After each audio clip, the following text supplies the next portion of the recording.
Got him up early. It's 12:30 here. Thank God I got him up. But we're headed to where? BTR, Brian Tooley Racing. Tooley Racing. We're gonna do a little walk through and sightseeing and drooling, all that good stuff. This guy could fuck up a wet dream, man. I'm telling you. God dang. We're in the Kia because he was gonna put a battery in his car or in his Denali, and bought a brand new one last night and was putting it in there today, and his dumbass slid off the deal and busted. Fuck up a wet dream. Alright, we're pulling up to BTR. Fixing to be. Oh boy. That must not like the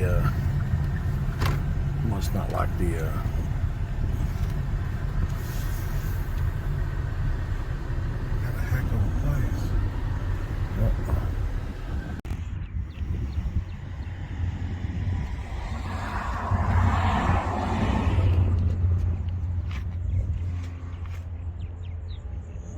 We arrived.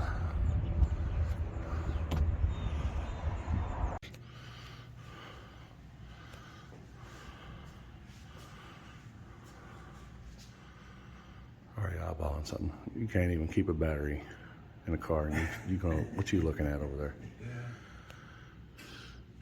Pretty fancy. How y'all The doing? man himself. How are you, sir? Can I complain? How you doing? Chris Collins. Yeah. Nothing's changed here. I don't know how many sales engineers we had last time we were here. We have 8 now. So previous this entire floor or something with sales and merchandising. Upstairs, still accounting, purchasing, customer service, all that stuff. Unbelievable. Typical life.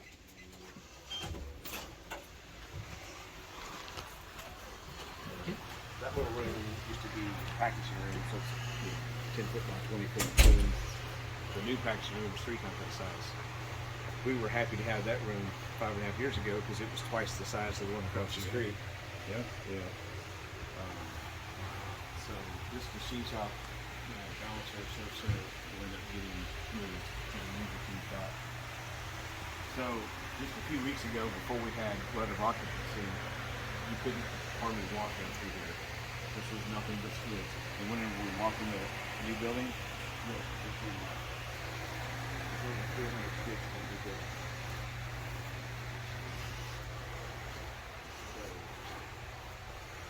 This pallet racking's coming down, this pallet racking's coming down, and we're adding on shelves. Because this, the red book shelving is the pick module, and then everything else is kind of on storage. Gotcha.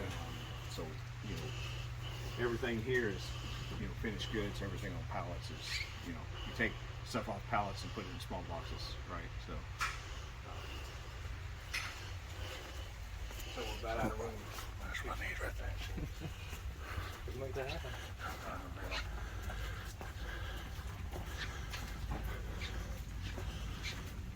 Obviously, this is your dream, and this is what you wanted to do ever. Oh, yeah. When you started. No way. I'm sure you did. No way. No. And you can see that's the back of the old building. Yeah. So This is where they added on here. this connector actually worked out because the placement of like HVAC units was a problem. So this area between the buildings, in place of HVAC units. Yeah. And that's a different type of HVAC unit because what's in there is all the ductwork that you can see. And that is I forgot what they call it, but it's a big air circulator. And I was skeptical when they said that's what they were going to do. But you can stand it goes into this 200 foot long building and you can feel the air off that thing. Yeah, it's crazy. Oh, it feels great in here. You kind of feel it right now. It feels great. Look at the burnout marks. Can you see them? Yeah. Drifting clip in here. Yeah, that was Oh, yeah. good cars and coffee. It was a pretty good show. Hey, it's just like the Kentucky race. So you can see the stuff.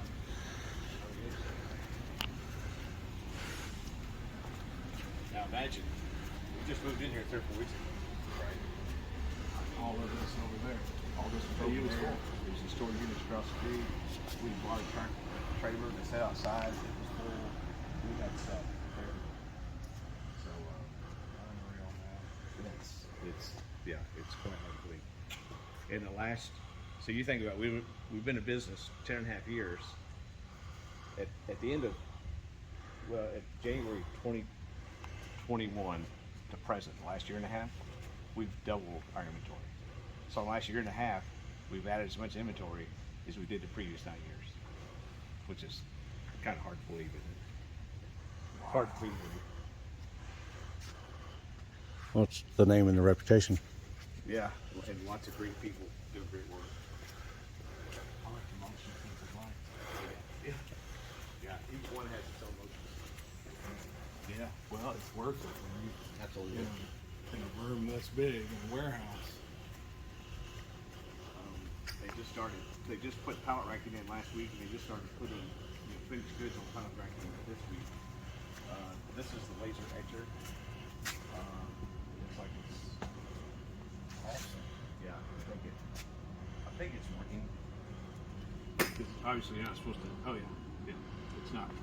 Yeah, so Wow. that's the laser etcher. Good I can etches. zoom in there. Oh, that's terrible. Nobody needs to see that. They're gonna have to fix that one. but yeah, anyway, it does of course, the laser etching on the back. So this is just camshaft laser etching, and packaging. Obviously, they're going to cut more cameras. That's all valve springs. Holy cow. Valve springs. Yeah, that's a lot of valve springs.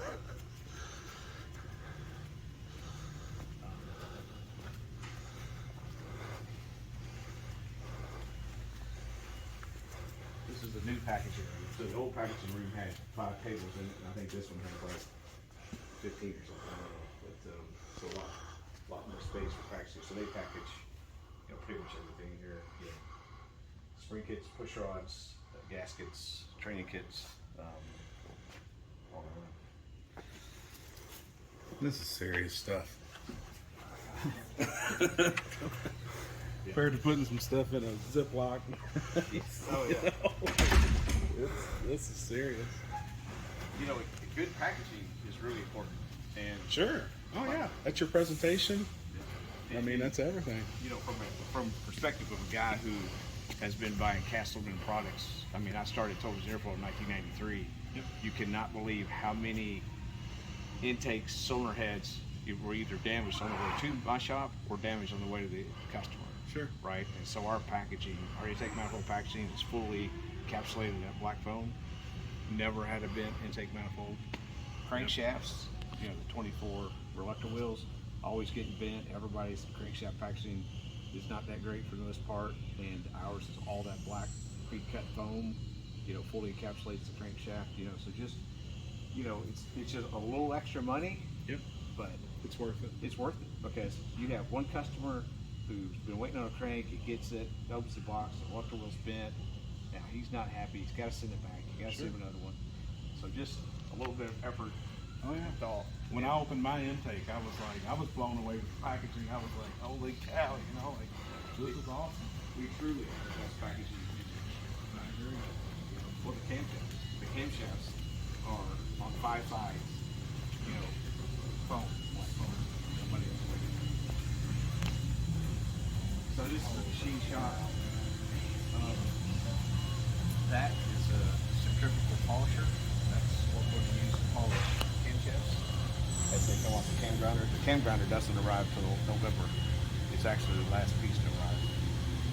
And everything will be done in-house then? Camshaft wise? One cam grinder is still not done, but it's going to go a long way toward, being able to grind everything in house. You got there's stuff like everywhere for us. You have 2 rotary screw air compressors. One is just for backup. I love backup. Adcoal. You've ever heard of an Adcoal machine that's used for checking cam? There's basically three machines out there that you can use for checking cams. You've got Cam Pro, you've got the Andrew system, and then you've got Adcoal. Adcoal is the best. And you know, you can check surface finish of the camshaft down to a very, very finite level. You know, so it's a great tool. We bought that used. This is ICE CMM. You know, obviously, if you're machining parts, you need to be able to check the quality of those machine parts. Here's an interesting. A lot of people have never seen the tooling that makes things, right?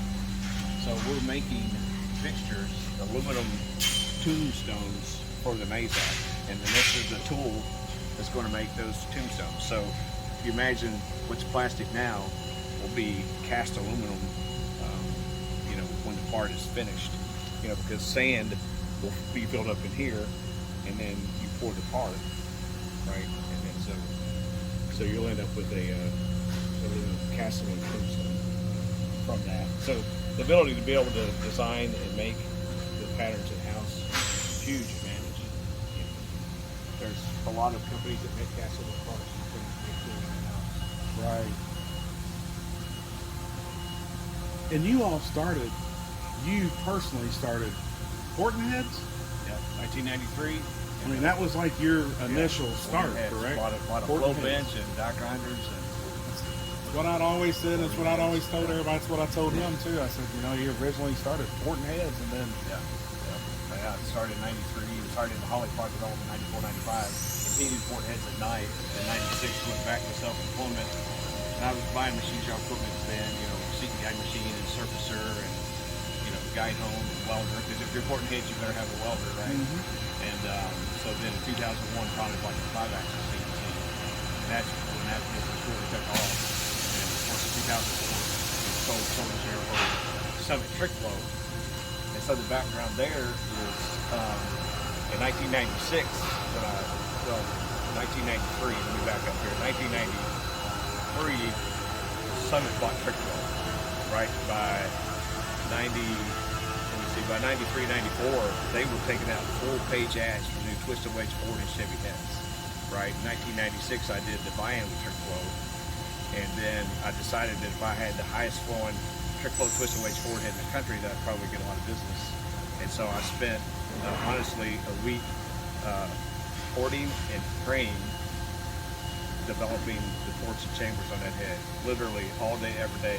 I would pray while I poured it, I'd pray while I flowed it, and I did that for a week. And at the end of that week, I had the highest flowing twisted wedge Ford head in the country. Awesome. Wow. PRI 1996, I met Rick Smith, the guy who founded Trick Flow in the 80s and sold it to Summit in 93. And they were talking. He was talking about their new twisted wedge R head coming out for Ford. And he said he said we have it flowing 270 CFM for 400 lift. I said, yeah, I've got your street head flowing that. And at first he wanted to call BS, and he finally like, you wouldn't send me that head, would you? And I said, sure. So I sent it to him, and it was the highest flowing twisted wedge head they'd seen. He tried to hire me in 96. They didn't hire me because I didn't have CNC experience, right? Wow. Then they tried to hire me again in 2000, and I said, I'm about to buy a CNC, so if you really want to hire me, you need to get serious. They didn't follow through, so I bought that 5-axis CNC in 01, and then that took it obviously to the next level. We tripled in size that first year of that CNC. Oh, sure. We ran that CNC 24 hours a day, 6 months out of the year. Wow. Yeah, and so by 2003, you know, we're rolling, right?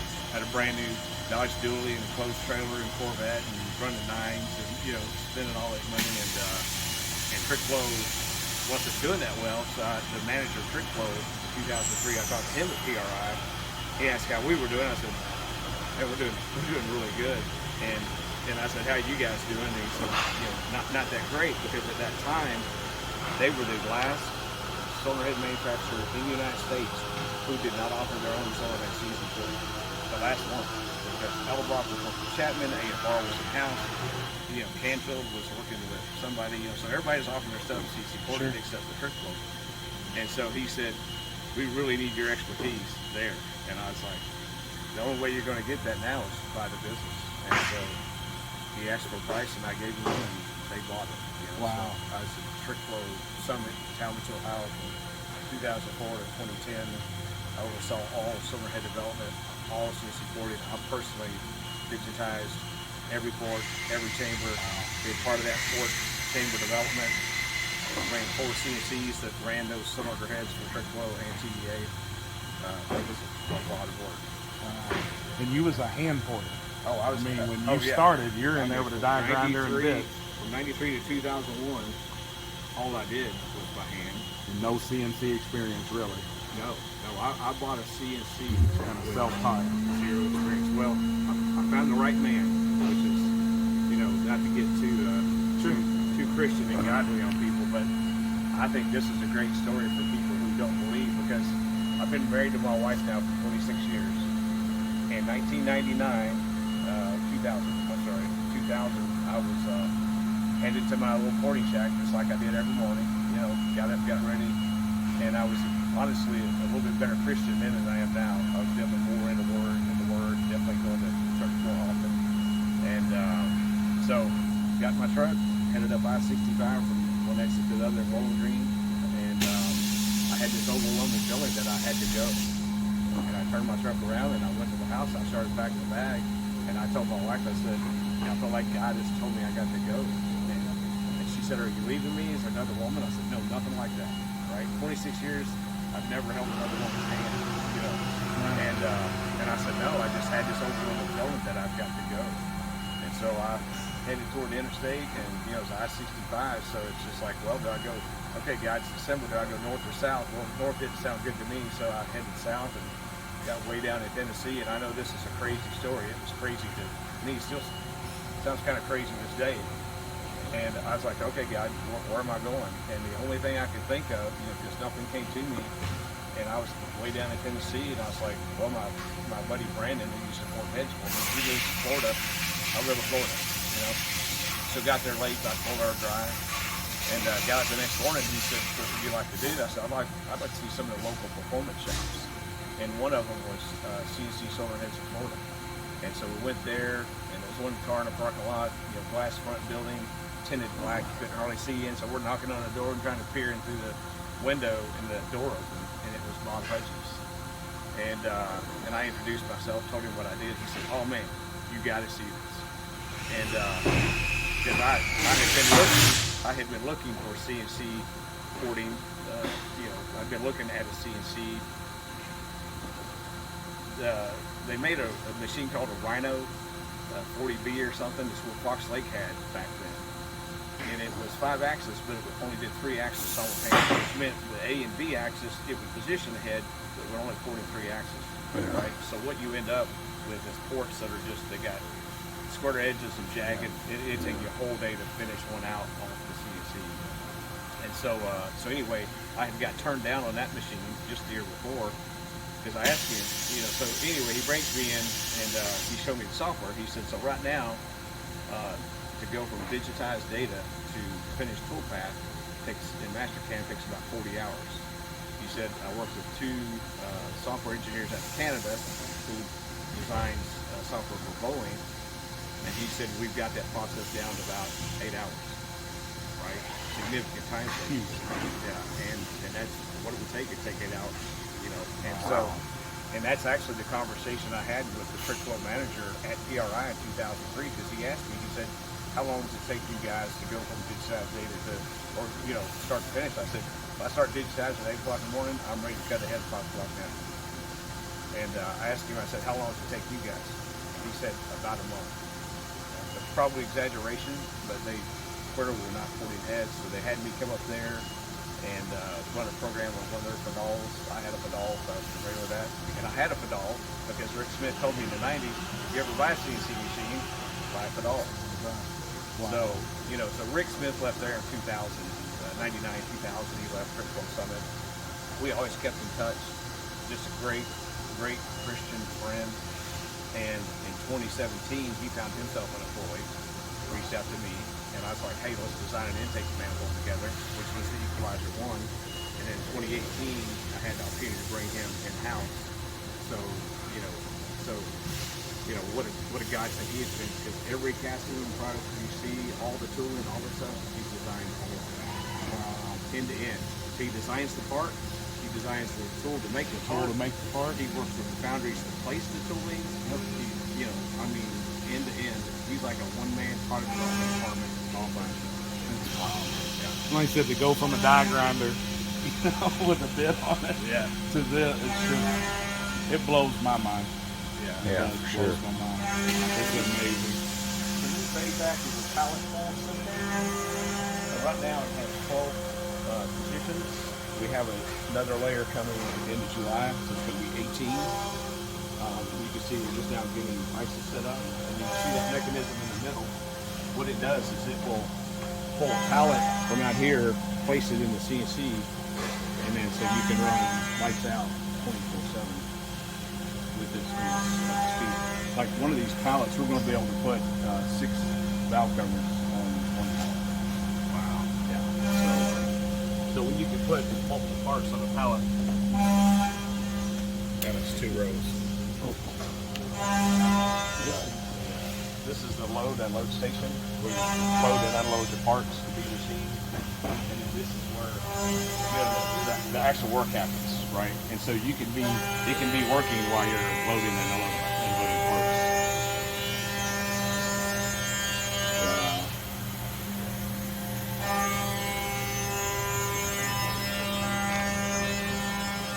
We're all showing you this.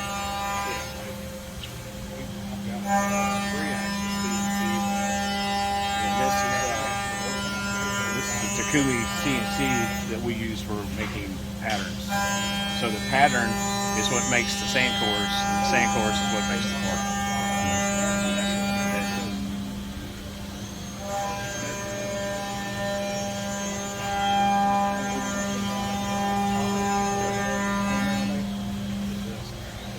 Go Rutherford, son.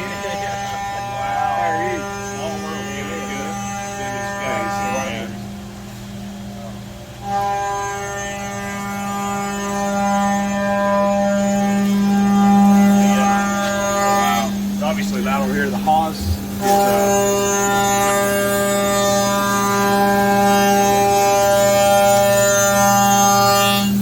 currently machining a Trinity runner, and it can also do 5-axis 40 runners as well. Now, when you offer your own, everything will be done out your own 5-axis CNC porting,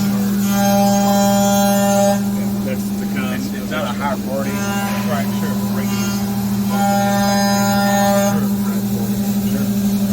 We don't.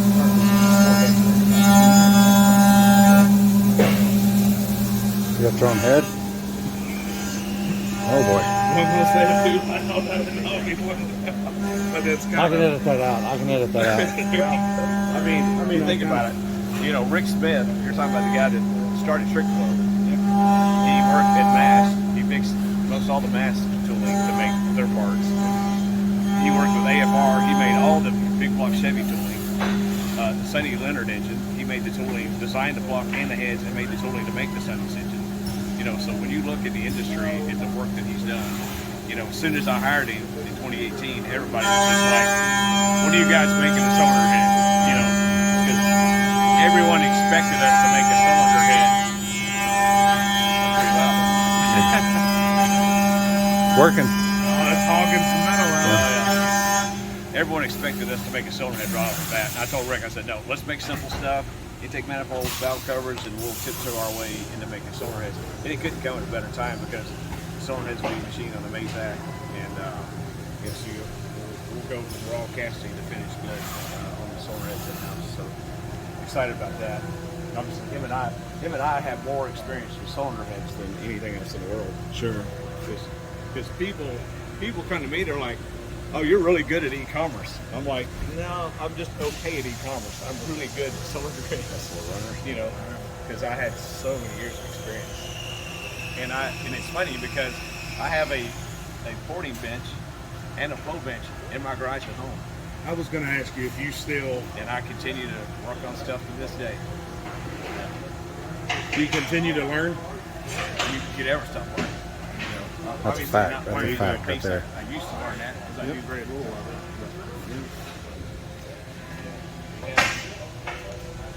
Low when profile. they blast, yeah, these are raw, and And they all go in and get final machined.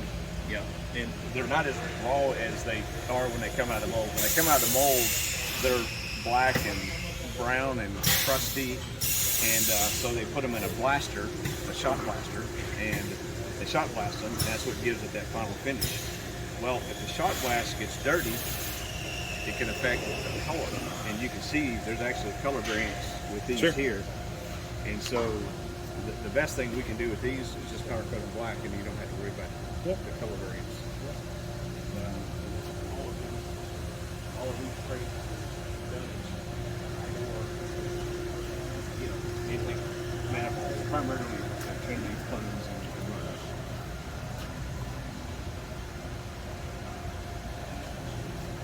Blown away. Finished machine ones there.